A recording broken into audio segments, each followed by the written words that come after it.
Hello boys and girls, Bored now back with you, and on this video I will be talking about the first episode of part 4 of the Chilling Adventures of Sabrina. It again has the very long title, so it's part 4, episode 1, chapter 29. It is called The Eldritch Dark. Yeah, The Eldritch Dark. I believe that's the whole title. I might have left a word out, but sounds good to me anyway. So this is back now, returned on Netflix today for a final season, a final part as it's being called. And yeah, these are my thoughts on it. I'm going to try and do these sort of one each, well, not each day, but every couple of days to try and keep up with them. And this was a really fun first episode. They sort of eased you back into the madness, which is the Chilling Adventures of Sabrina, and it was a nice sort of balance between kind of the drama at school with Sabrina and her friends, but then the supernatural stuff going on. And I think because it was the first episode back, they actually wasn't so heavy on that, but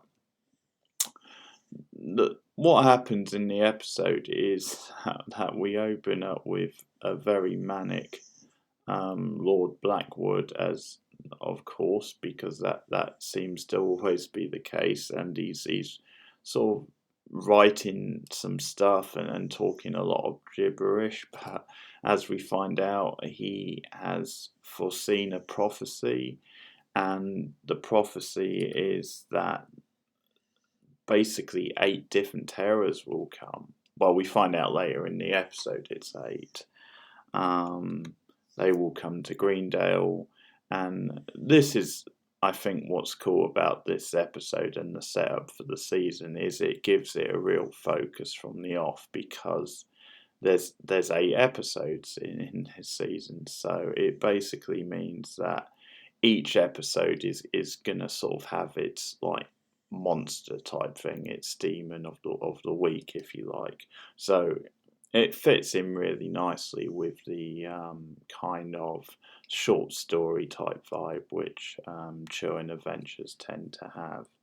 So the first of obviously 8 terrors, you have the Eldritch Dark of the title, and for this, they basically seem to be riffing off the sort of classic horror look of My Bloody Valentine. So you have these guys, these demons, coming to town in like kind of like miner outfits, like coal miner outfits, like in that film, and masks, and they kill basically this drunk homeless guy who asks them for, hey, can you get me up for, like, I think it's either booze or a cigarette, and they kill him with like mythical powers. They like choke him, but they come to town, and we see them basically turn the lights out on the Greendale sign, and that's something that comes back later, but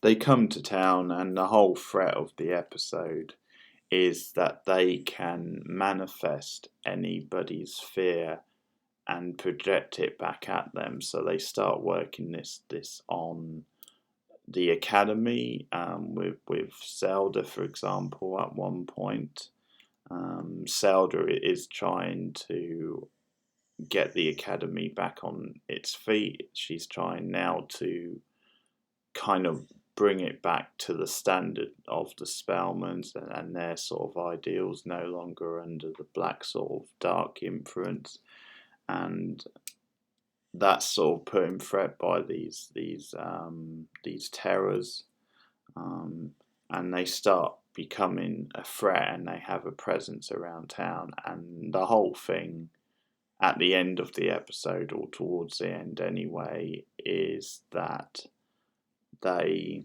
start turning all the lights out in town, and basically if all the lights go out,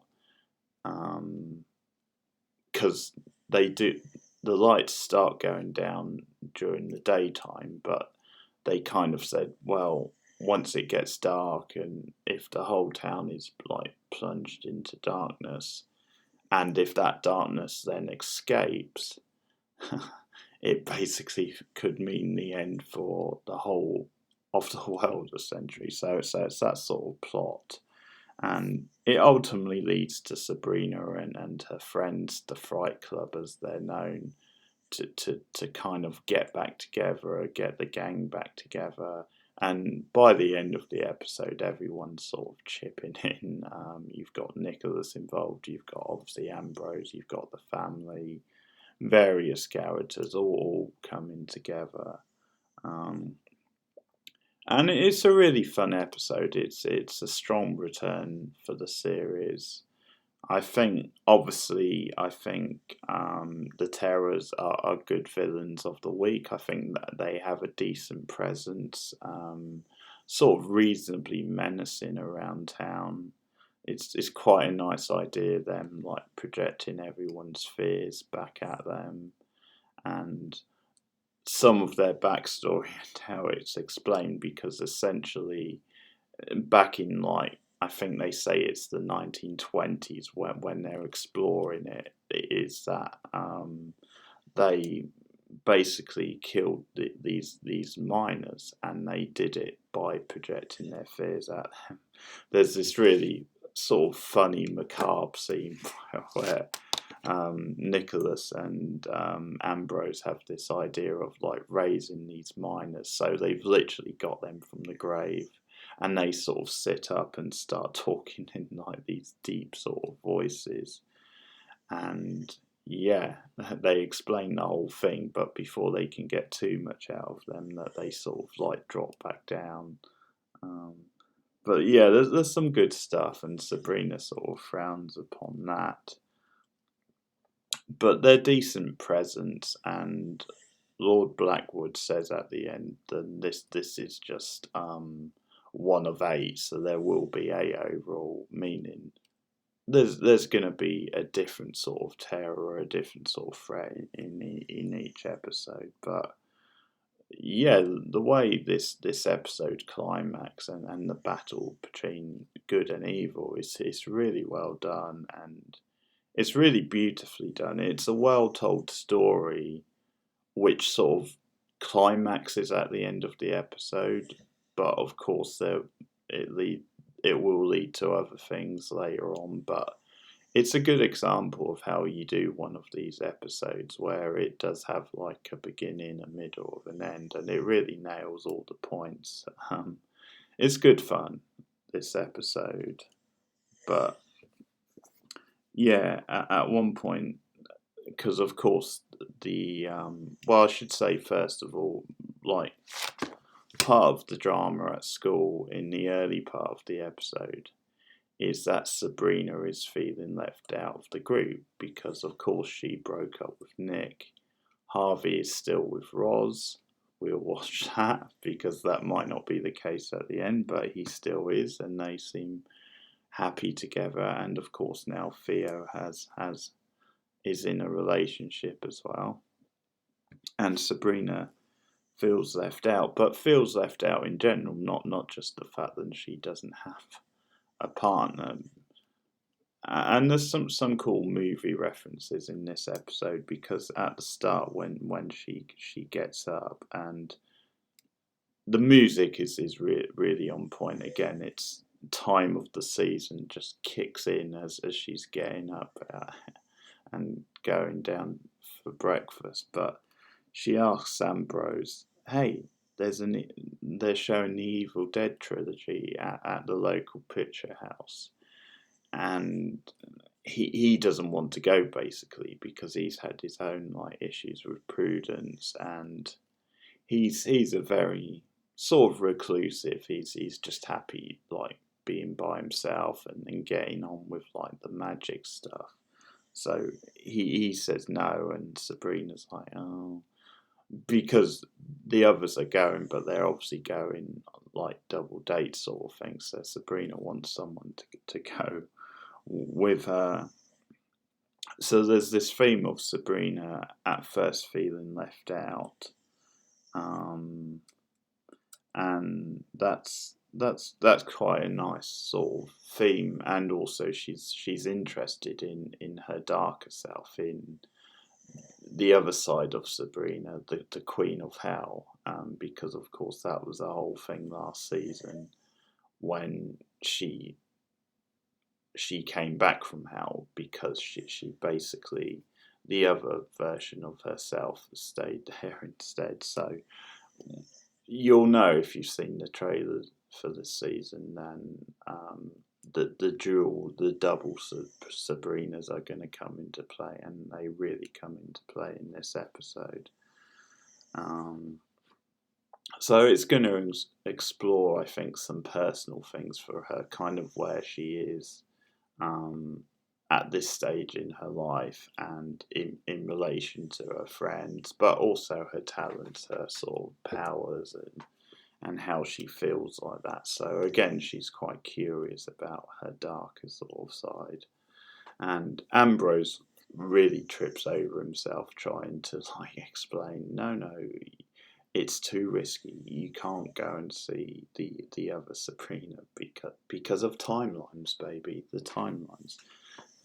And in the end, they have this sort of twist where he's like, well, if you go in disguise, yeah, you can see her, because eventually that they decide that they could use with her helping out in this battle with the terrors,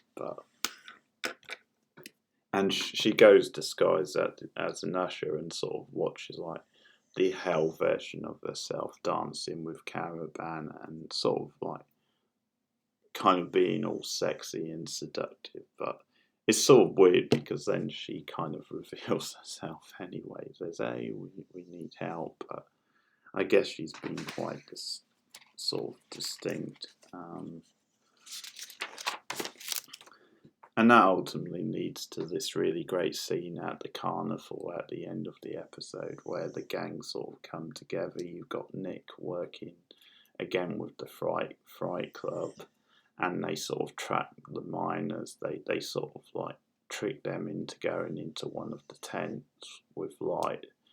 But there's this whole power thing between them, and the two Sabrinas work together, but then the Hell Sabrina is kind of caught, and her fears projected back at her, and it's this really quite dark sort of scene actually, where they're kind of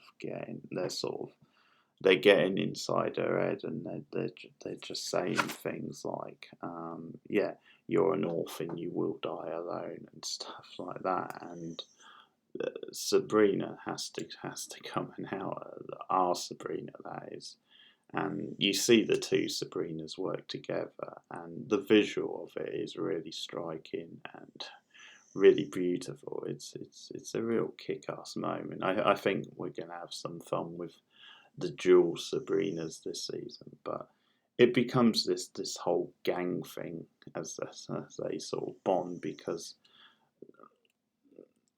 I think they sell the threat really well, because even this doesn't seem to be enough to stop the terrorists. So in the end, I think it's Ambrose. He contacts the Coven, basically, like Zelda, Hilda, and the rest, and they use their powers, and the whole gang is a whole sort of army of them, and in the end they finally defeat them. So that really sold the Eldritch as a threat, and was a great sort of group moment. It brought them all together. I think some of this stuff with Sabrina and her friends, and just her interest in her darker side and her powers and stuff, it definitely reminds me of some of the stuff that Buffy goes through in that show. Season 5, I'm thinking in particular. But there's obviously a couple of different times she tries to explore her roots, so to speak, and her darker side. So it reminded me of that somewhat. So it's a really strong episode. There's obviously some fun character beats, as I said. So there's this comment from Roz when they meet at school, and Harvey like tells them about what happened the previous night with the drunk guy getting basically killed by the miners. Although they don't know it's the miners at that point. And Roz brings up, hey, there's no sex education at Greendale.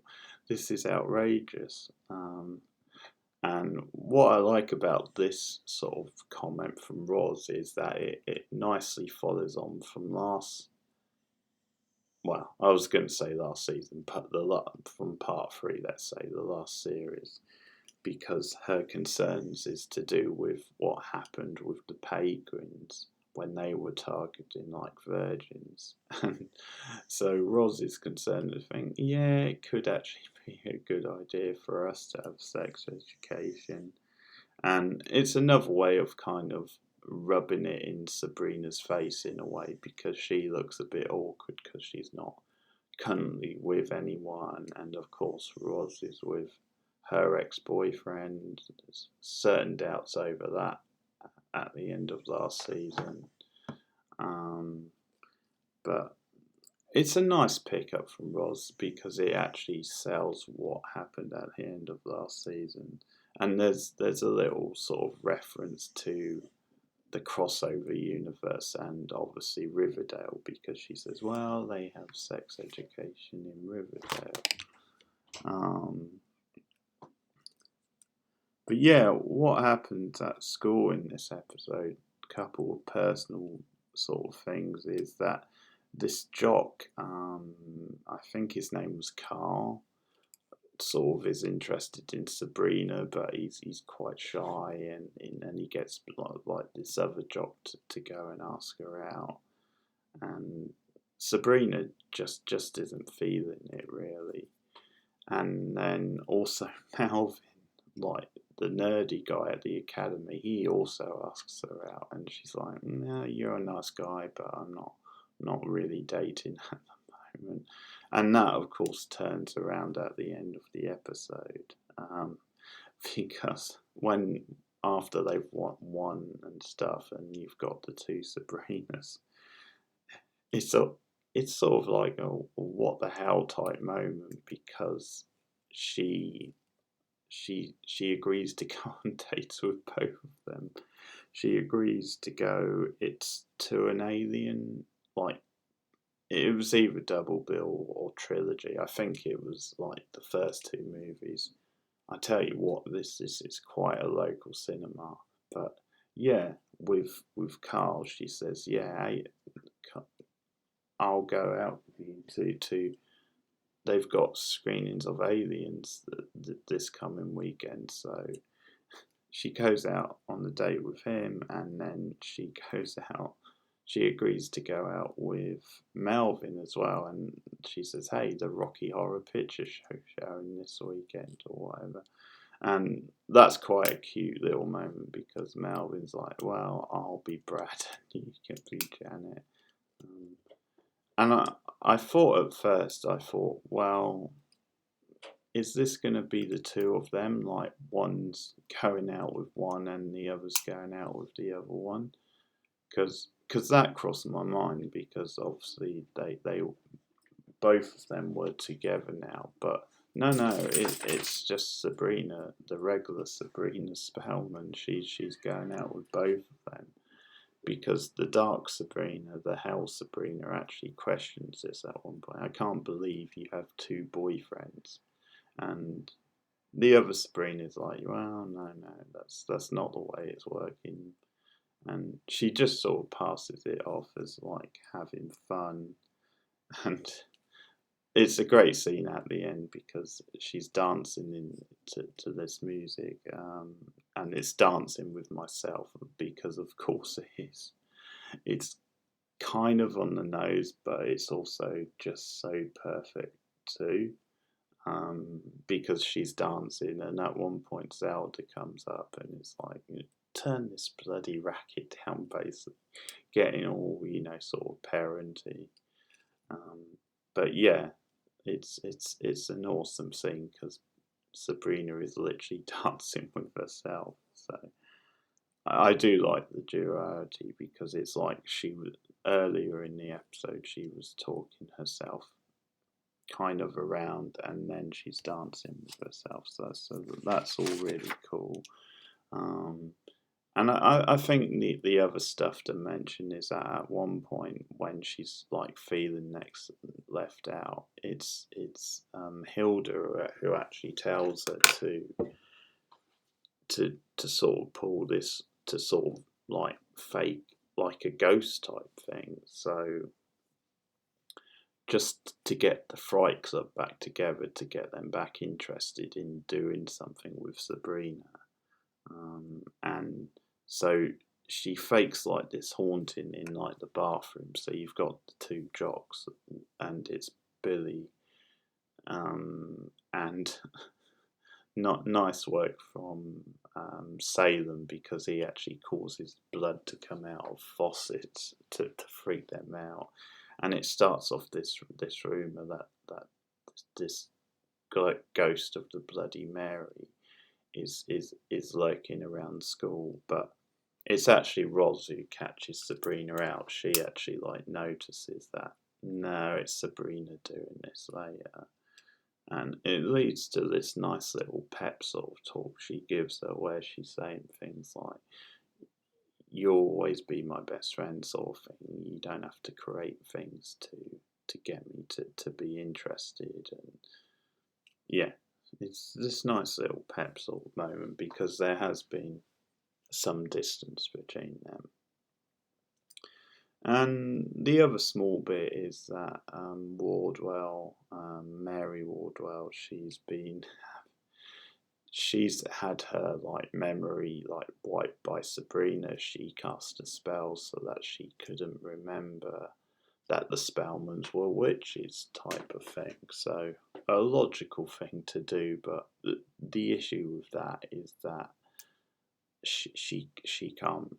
Is that it's left her confused. It's left her kind of vulnerable, and I think this is where Michelle Gomez, the actress, does a really good job, because she's so good at playing like the kind of evil, sinister, kind of sexy, like, you know, devilish side of the character, but also she's really good at just coming across as this ordinary, very kind of timid version of the character as well.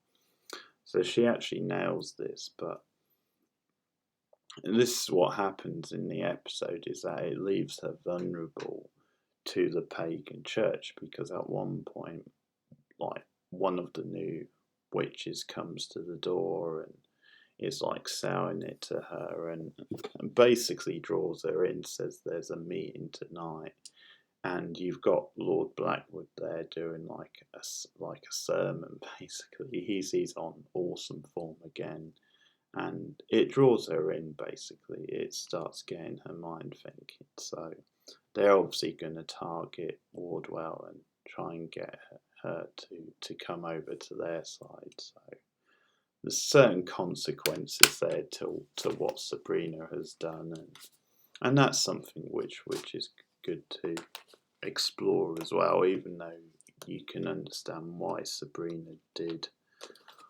what she did, but it does have consequences. So that's the episode. Pretty cool episode. I think it really nailed what it wanted to do, and kind of got things back on track really nicely for the final part, and it's shaping up to be a good one. So that's my thoughts on episode 1 of this fourth and final part. Let me know what you think in the comments below. You can like and subscribe. Please like the video, because that really helps get YouTube's attention, and share it out to people who are interested in similar videos.